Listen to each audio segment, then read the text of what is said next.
Chaos, we're here at last. Thank God I've teed this video up for so long. What's good, my fellow peasants? How you all doing? Chaos, plague of the star, darkness, whatever you want to call it. I've refilmed this 3 times now, or re-recorded it 3 times, and I've hyped this up. Now, for anyone who is new to the channel, new to my videos, go watch this video here. This was the tee up to this video. This will put into context a lot of what I spoke about. And we're going to start with the cosmogony book, what I said in the last video, because this is the basis. Of course it is, cosmogony, it means the origins. This is the origins of FF15 universe, and you know, everyone who's been watching my videos knows I've been talking about chaos, how I believe that chaos is in the game. I'm going to call it chaos, just because there may be a better term for it. It may be plague of the star, it may be something else, who knows, but chaos is what I'm going to refer it to, and there is so much evidence that it is appearing in this game, and I'm going to break down all of the hints. There's about 26 in total, so forgive me if I kind of wrap these at you. I may even have to do this video in 2 parts. I'll see how it goes. So let's do this. Buckle up. You're going to need a seatbelt. Minds will be blown. Tinfoil hats engaged. Let's do it.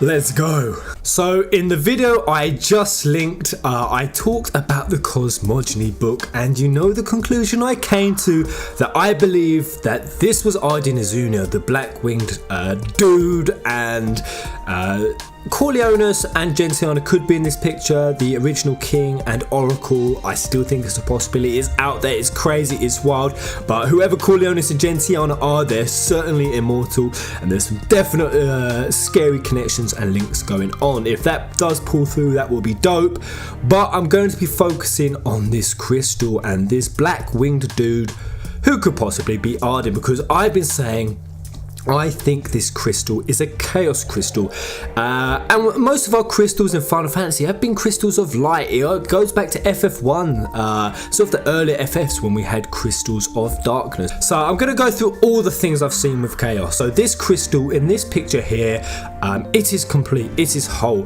Now, I've had a theory for a long time that chaos is appearing in many places in the Final Fantasy 15 universe, and we can easily or simply connect this back to the crystal that we saw at the start of Kingsglaive. They are the same crystal as that's being used in this book, or I firmly believe this is the Lucius crystal. What do you notice the difference is between the two?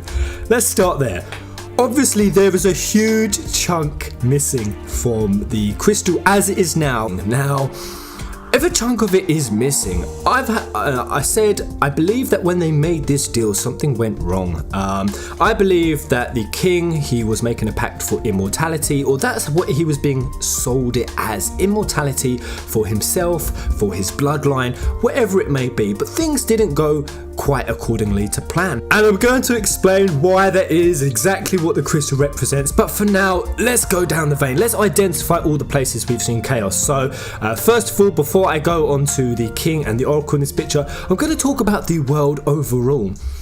I'm going to warm you up. So the world of Eos, we've seen these gorgeous World of Wonder videos with natural ecologies, natural ecosystems, and Square Enix have said that is what they were going for. They were going for, this was the fantasy based in reality, and there was even an article saying how they based a lot of its ecosystem on real world, prehistoric, even sort of Jurassic era ecosystems, and you really see that from these trailers. They were gorgeous, but has anyone noticed that there is a flip side to this beauty, to this sort of this natural wildlife?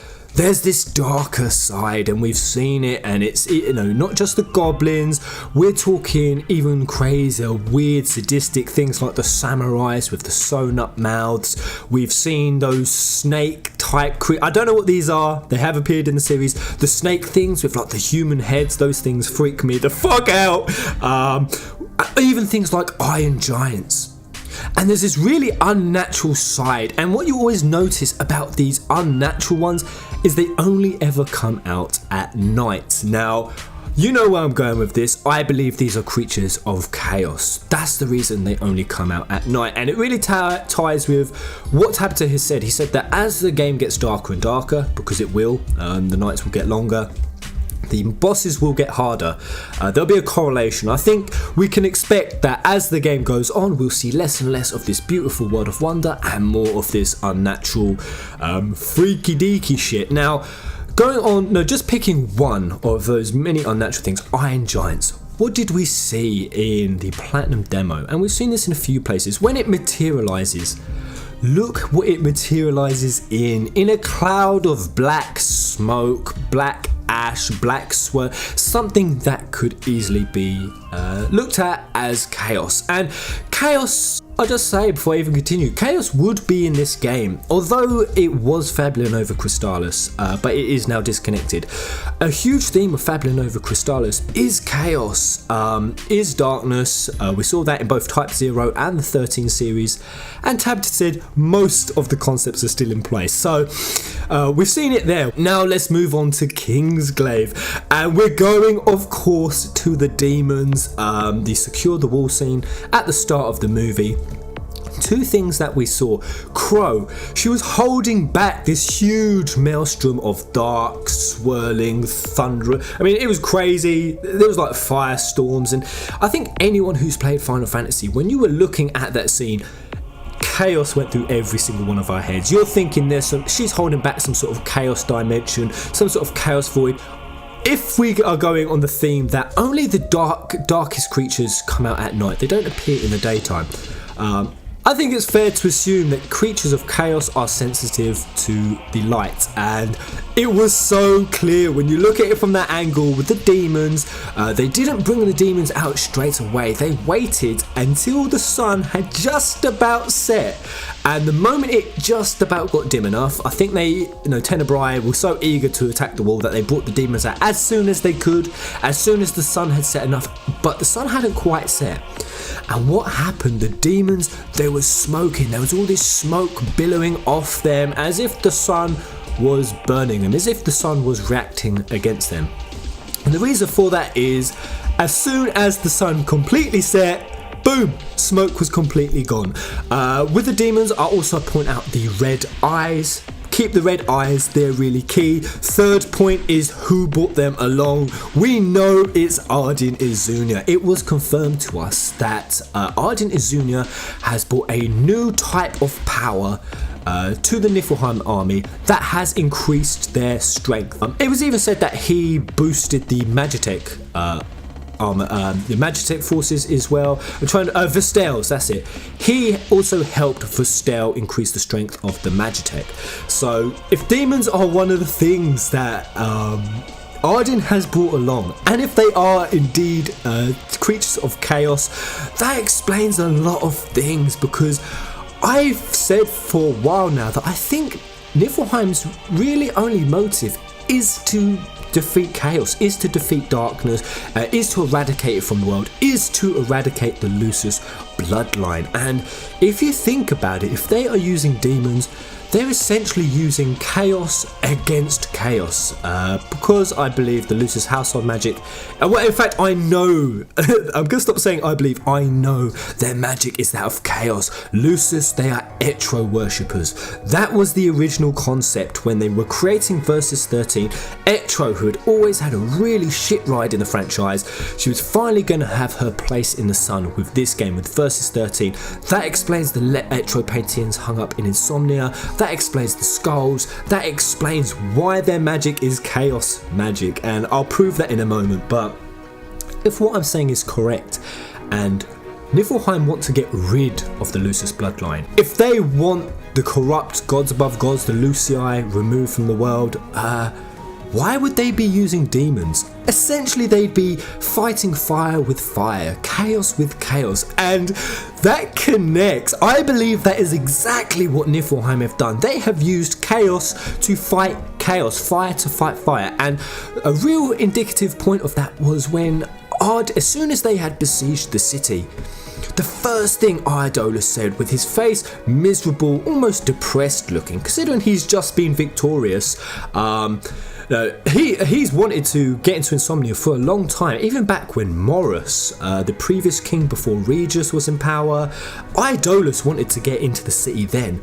This doesn't look like the face of someone who is victorious. This doesn't look like the face of a man who is happy. And he says, get rid of the demons, almost in disgust. And I believe that is the reason why. He's using chaos, and Ardyn Azunia, of course. What a pitiable waste. Pitiable waste, sorry. But Niflheim aside, it's time to move over to Lucis. Why are they Etro worshippers? Why is their magic that of chaos? Let's break this down. Let's go to the warp striking, guys. Look at the particle effect just after they've warp striked. Look at it. There's something not natural there. I get strong hints of chaos just in the particle effect alone. But moving on from there, what have we seen? When they warp strike the Kingsglaive in the Kingsglaive movie, one of the things we saw was one of them started hacking up. He started vomiting, or he started choking on the floor, and I think it was Libertas and Nyx, they laughed about it. Because you chalk that up to, oh, he's just nauseous from warp striking. No, guys, it's more than that. He isn't just coughing or puking, he's actually hacking up chaos. Now, Peasant, what are you saying? You need to justify that. Okay, let me show you some proof that all the Kingsglaive and all the Lucis magic is chaos. Let's go to Pelnakara. It was when he went and took out 2 Tenebrae gods. He warp striked in, and just after, he started coughing. And this huge plume of black ash and smoke came out of his damn lungs, and he wasn't fazed by it. He said, damn, not now. Now that really tells me that this is a side effect of using the Lucis magic, and this can happen at any point. In fact, it's happened to all of them. So let's go beyond that. What else have we seen? When Nyx warp striked, we saw this many times throughout. Of course, chaos, what is it? It is the souls of the underworld. It's not even the underworld. Underworld's the wrong term. A lot of people do confuse it for the underworld. I mean, I've just done it just now. Chaos isn't bad. In Fabula Nova Crystallis, it isn't bad. Don't treat souls who are in the stream of chaos as being in hell, which is kind of what most people think of. Go to Lumina in Lightning Returns. She is evident of that. Look at the entire 13 series as a whole. Chaos was mankind's free will. Chaos in the Greek deity, which is what this is all based on, just like Eos, goddess of the dawn. It says chaos is the creation of all life. It's almost like a life stream in the Fabula Nova Crystallis universe. So when Nyx is warp striking, and he has those moments where he's hearing the voice of his dead sister, that is because he is using chaos magic. He is connecting into that magic. He is connecting into basically the chaos life stream, and that is why he is hearing the whispers of the dead, in particular of his sister. So that's pretty dope. That's a pretty dope explanation for it. I think that's the best one, and I think this is how the correlation of it. The more chaos, the more powerful you are, the more chaos magic you are using. Now let's go to some of the most powerful persons in this movie while we're still on Kingsglaive. Of course, Regis, he's one of them. The second one is going to be Drautus, Glorka, Glorsa, however you want to pronounce it. When he fought Regis, we saw that scene, and just associate anything with ash, anything with black, white, smoky ash as being chaos. What happened when Glorka killed Regis? We saw him let out this kind of shriek, this kind of really strange sounding screech, and all this smoke started billowing off him, and I believe that was Drautus killing Regis and taking in some of the chaos directly from Regis, and I'll justify that in a minute. But let's go over to the other most powerful person, and that is Nyx. Now Nyx, he's been using chaos magic for a long time, but when it got taken away from him, when Regis died and he got cut off from the power, what did he have to do to get the power back? He had to put on the Ring of the Lucii, and let's even break down what happened there. When he put on the ring, everything went dark. The lights went out slowly, one by one, and time froze. Now, let's assume that the crystal is a chaos crystal, because what always happens with forbidden magic in Final Fantasy, it always finds a way to get out of control, to escape. And you haven't just got the darkness to then consider, because of course the darkness is a confirmed aspect for the game. You've also got the time freezing thing to consider. Really have to consider that, guys. And when we know, or we've had it said to us that there's going to be a 10-year time jump in this game, I've said for a long time, is that 10-year time jump going to be genuine? A genuine 10-year passing of time? Well, when we've already seen that FF15 and whatever this chaos magic is does affect time, does freeze time.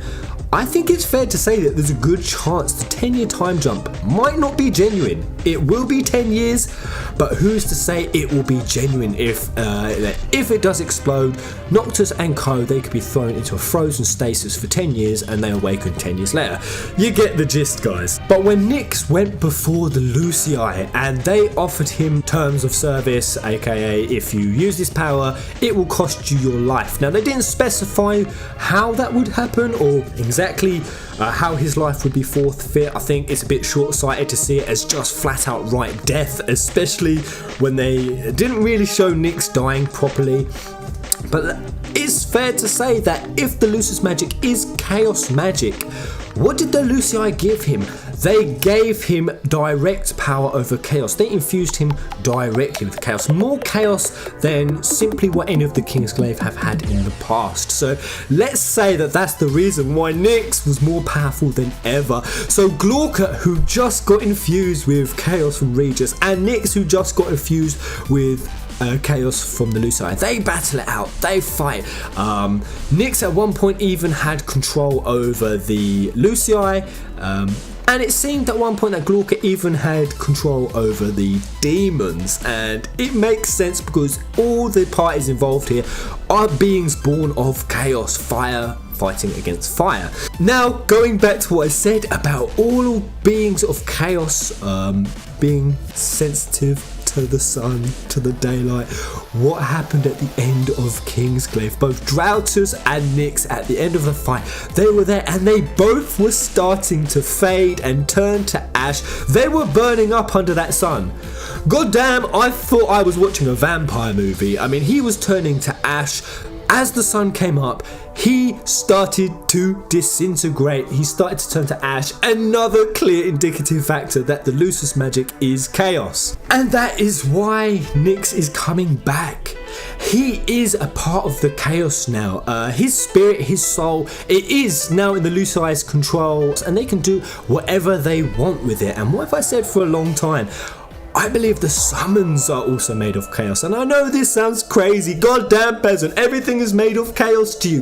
There's compelling evidence for it. What evidence? Okay, so I think that Nyx is coming back, possibly as Ifrit. And the reason for that is because Ifrit, and we had this confirmed as Ifrit in the Chapter 0 gameplay, Ifrit was sat on the Final Fantasy 1 Chaos Throne. It was modelled on the Chaos Throne. That's the first real clear hint that the summons are connected. What connected Nyx to all of that was his name, Nyx. Greek deities, primordial ones, they're being used. Nyx is born of chaos. Nyx is a Greek goddess, and some of you might think, well, Nyx is a dude. Just because there's a Greek deity, it's a goddess, it's not connected, it's just a name. No, it's more than that. It is Nyx. This is what Nyx looks like in depictions of the Greek goddess. And throughout Kingsglaive, they will reference it. The first real big one, the fountain. When Nyx put on the ring, look at that fountain. That is a statue of Nyx. It is. It just is. Now you might think, okay, well that's just a coincidence. That it was just a bit of architecture that was in Insomnia. It doesn't mean anything. Okay, what about when Nyx was lounging by the TV, playing with the fire in his hands? there it was on the mantelpiece, another statue of the Greek goddess Nyx. So it's not just a name that's being flippantly used. Nyx is being referred to the Greek deity, the primordial deity, and Nyx is born of chaos. But what other evidence do I have that the summons are also, or the Astrals is the correct term, are also made of chaos? Let's go to Noctis.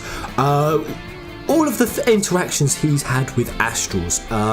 One, in episode Dusk Sky, he touched a rock, an astral shard I believe it was, and that was what gave him Rama, and I think that is still staying in the game. We've seen a trailer, I think it was the Reclaim Your Throne trailer. What happens to Noctis? His eyes turn red. We're going back to red eyes. Demons, they have red eyes. So red eyes is a clear hint of chaos. You have to bear this in mind. So he got it with Rama. We've got the whole thing with Ifrit. A third piece of evidence that these summons are all made of chaos. So go to my Doom Train video. Remember I did this Doom Train video? It's the Regale driving over the train tracks, how we then have that depicted in the Amano artwork. A little bit more for you. Doom Train is also appearing in Justice Monsters 5. I showed all the things with how whenever there's an astral nearby, Niflheim are nearby. They're always there with their tethers, with their airships, because they are capturing the astrals. Well, the proof that these summons are connected to chaos, and therefore this is what binds the summons to Lucii. And the reason why Doom Train is appearing, even though most of you already think it is, so I don't need to convince you anymore, this was the poll I did. 23% of you said yes, we will summon him. 13% of you thought no, only Train is hype Train. 53% thought yes, but we won't summon him. And 10% of you just felt like fucking chewing. It blows out the water. Doom Train is in the game, and it's because of the ring of the Lucii. I said I found where this was from. I knew I was searching for it. I was searching for some way to find more evidence that Doom Train was in the game and that he was connected to chaos. And the reason for that is I said that as the nights get darker, the darkest astrals would emerge, and we went through all of them. Went through Diablos, and we went through Hades, and we went through a Grim Reaper, basic Grim Reaper, and we went through Doom Train. Now, the reason why the darkest astrals would appear as the nights get darker is, of course, those are the astrals who have more chaos in them, who are more sensitive to the light, and therefore need the nights to be darker for them to appear. I think that's the logic behind it, and the proof is in the Lucii ring. This is where it comes from. Now, for anyone who doesn't know, oh my goodness, this is FF8 paperwork. For anyone who can't tell from the art style, look at the two rings. I know I've blurred out the description, I'll cover that in a minute, but look, just look at the ring. It's the same ring. There is no question about it. Oh god, it's the same ring, and this is from Final Fantasy VIII. So what is this ring? Well, it's called the Solomon ring. Let's read. So look at this picture. This is a confidential photo of what is assumed to be a ring that summons a GF, Guardian Force. For anyone who doesn't know which is a summon, legend goes that it was a ring that belonged to a royal family. Oh my goodness. Its name and whereabouts are unknown. Square Enix, you are so fucking clever. And of course, you know what this summons, guys. Do I even need to tell you? This Solomon ring just happens to be the very ring that summons Doom Train in Final Fantasy VIII. It's one of the ingredients as part of a recipe that will get you that Guardian Force. It's happening, guys. Doom Train is in the game. Oh, I can't even begin to imagine. Just try to imagine luminous engine graphics and the scale and size we've seen of the summons in Final Fantasy 15. Try to imagine Doom Train in luminous engine graphics. I can't even.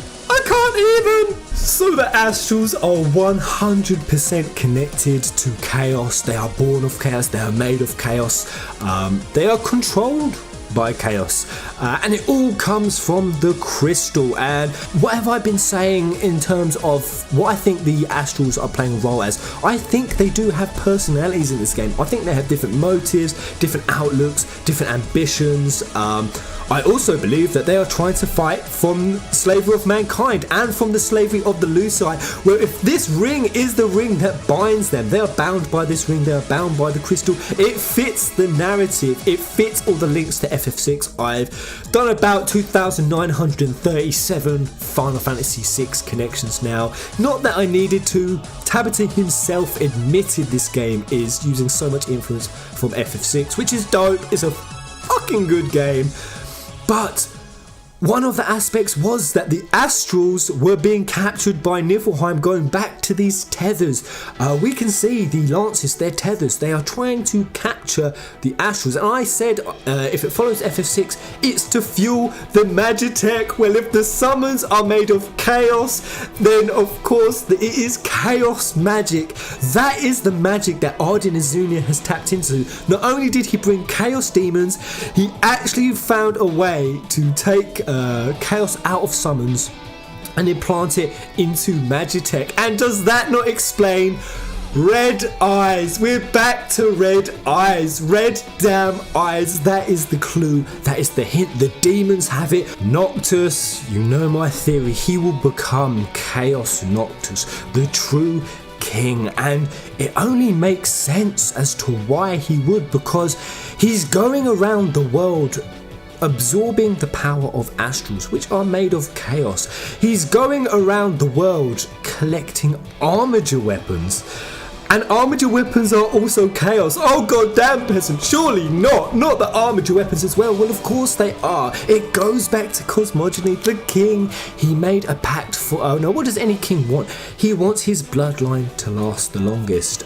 He wants it to endure. That's any king's greatest ambition. I'm going to show 100% proof of that in my next video, because I'm going to break this up actually into two parts. The armature weapons are made of chaos. All you have to do is look at who owns them. First, it's the Lucii. They are cursed because they have become beings of chaos. You even go back to the cosmogony book. Look at the trident. That is an armature weapon. Look at how it is depicted in this cosmogony book. That thing is humming with chaos. Look at it. It is pitch black. That thing is not natural. That thing is something of chaos. And every time Noctis summons or absorbs a summon, every time he collects an armature weapon, he is absorbing more and more chaos into himself. And it goes hand in hand with the nights getting darker on Eos. And who is directing all of this? Who is directing Noctis to collect the Astrals? It's Ardyn Izunia. And you might be questioning at this point, if this is the case, if Ardyn Izunia is an Astral, if he's even in love with an Astral, as you theorized, Peasant, why is he having Noctis go around collecting them? No, killing Titan, absorbing his power. Why is he even sacrificing some of the summons to the magitek? It's because he's not killing them. The only thing that destroys chaos is light. That is why someone like Luna is someone that Ardyn would genuinely and truly fear and truly have a problem with, and would truly backslap the shit out of. Noctis, on the other hand, he's a controller of chaos, not a destroyer of chaos, and this is the big difference. So, and we've seen that when Noctis goes and he fights Titan, he's all messed up, he's got spikes in his face. Then when he summons him, Titan is all fresh and new and shiny. And the best description is reborn. He is reborn through Noctis. So Ardyn leading Noctis to Astrals is not going to frighten him. Noctis can't destroy chaos. All he can do is control it, use it, wield it, contain it, be a host for it. And this is exactly why Ardyn Izunia, who I have theorized is one of the four fiends, one of the loyal servants of chaos. Dear Matt, you've seen my theories on it. He has picked Noctis to be his master's new host. And this crystal is is chaos. This is Ardyn's master, and I have so much proof. I'm not even getting started. This was just to point out all the places that chaos are appearing. See it in your minds, form it, and the next part, because I'm gonna do a part 2, just looking at the timer here. I'm gonna do it. I'm gonna release these at the same time. Leave a comment below if you've seen any chaos, if you believe these references, what you think of this video. If you like it, give it a like, and then move on straight away to the story part. This will explain how all of this ties into the story, and trust me when I say this video is going to be the best part. Go, leave a comment and go. Click it. Come with me to the next part of the story. Are you still here? Go, leave a comment. Why are you still listening to me? Go click the link. Leave a comment and go. Press the link. Press it. Press the link.